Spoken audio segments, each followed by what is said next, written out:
What kind of man should a powerful woman love? Today we're talking about Notting Hill and how a romantic ideal that felt progressive in the 90s has nearly vanished from modern cinema. Notting Hill tells the story of William Thacker, Hugh Grant, a modest London bookstore owner whose quiet life is upended when Anna Scott, Julia Roberts, one of the world's most famous actresses, walks into his shop. After an awkward first encounter involving spilled orange juice, the two begin an unlikely romance that must navigate the brutal realities of celebrity culture, paparazzi intrusion, tabloid scrutiny, and the vast gulf between their worlds. As Anna struggles with the loneliness of fame and William grapples with his own insecurities about dating someone so far out of his league, the film explores whether love can survive when one person belongs to the world and the other just wants a normal life. There's something distinctly late 90s about Grant's masculinity. Critics noted he embodies Blair-era British refined manhood, sensitive but sturdy, gentle and approachable, splitting the difference between lovable nebbish and modern Austen hero. His signature stammer became shorthand for non-threatening romantic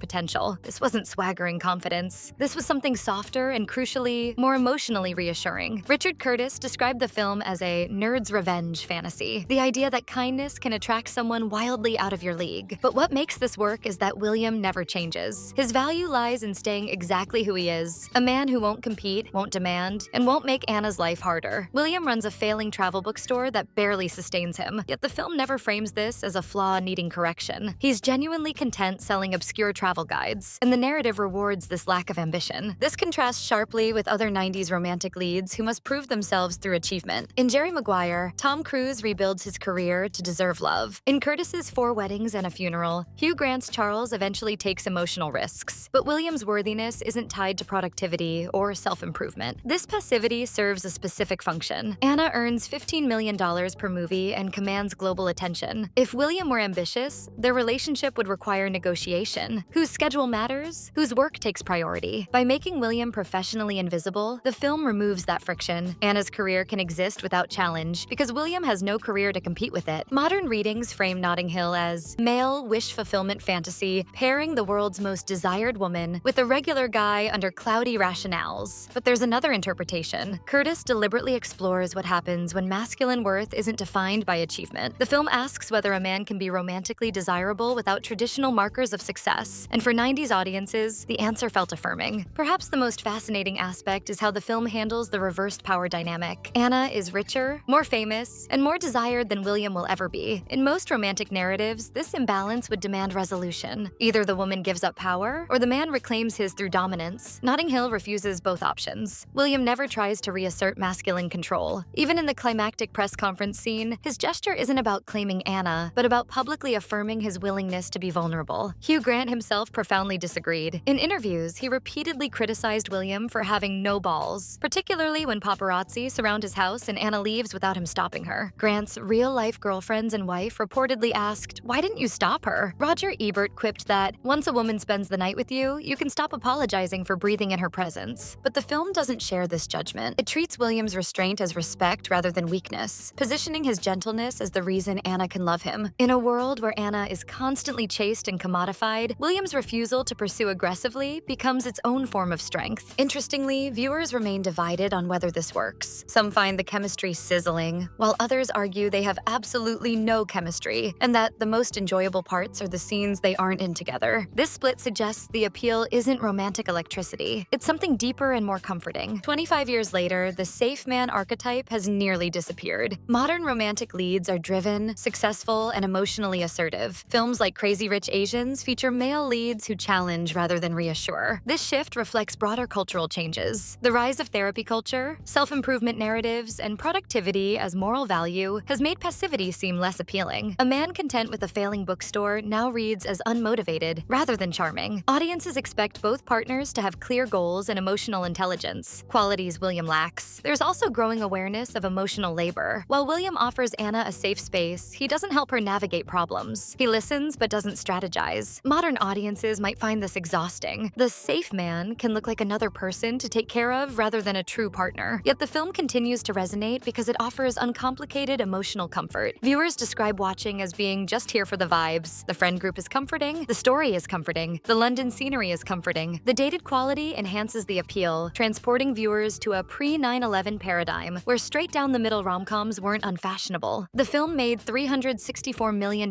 competing with The Matrix and Star Wars, suggesting suggesting audiences valued the feeling of being held, understood, and allowed to exist without pressure. So is William progressive, or is he a passive fantasy designed to make powerful women feel less threatening? The answer might be both. William embodies a masculinity that doesn't require dominance to be valuable. He's kind and supportive without needing to control Anna. But by making him so non-threatening, the film avoids messier questions of what happens when two ambitious people build a life together. His gentleness is appealing partly because it demands so little. Even Julia Roberts initially struggled with the premise. When her agent pitched the role, she thought it was the dumbest idea of any movie I could ever do. Playing a movie star felt like a dramatic cul-de-sac. She attended her meeting with Curtis fully prepared to refuse. What changed her mind wasn't just the script. She had to remove her own hubris and stop judging Anna's choices. Playing a character who chooses emotional safety over professional equals required Roberts to accept that sometimes women prioritize comfort over ambition, and that this choice doesn't make them weak. The film's ending reveals the fantasy's limits. Anna appears visibly pregnant in the final scene, but the film never shows her working. This ambiguity conveniently sidesteps how Anna's massive career would coexist with a man who runs a failing bookstore. The fantasy works because it doesn't address the logistics. Whether William is progressive or passive depends on what you think romance should do. If you believe love stories should model egalitarian partnerships with mutual growth, William falls short. But if you believe romance is about emotional sanctuary, about finding someone who makes you feel safe in a world that constantly demands performance, then William succeeds completely. Notting Hill doesn't ask what kind of man women should admire. It asks what kind of man women feel safe loving. For Anna Scott, that man is William Thacker. Gentle, unambitious, and content to let her be exactly who she is. This vision felt progressive in 1999 because it rejected dominance and competition, but it's largely vanished from modern rom-coms, replaced by emotionally intelligent, professionally successful men who challenge rather than reassure. Whether that shift represents progress or loss depends on what we believe relationships should provide. William offers comfort, but not partnership in building a future. He's emotionally safe, but also emotionally static. As this archetype has disappeared from our screens, the question feels pressing. Can a relationship built entirely on reassurance survive real life? Or is the safe man only possible in fantasy? We've chosen growth and ambition over gentle acceptance. Whether we're better off for it remains an open question. This is Ladies First, watching women in movies. Here, we empower women by reviewing and discussing films that highlight their stories, struggles, and achievements. Don't forget to like, subscribe, and share your thoughts in the comments.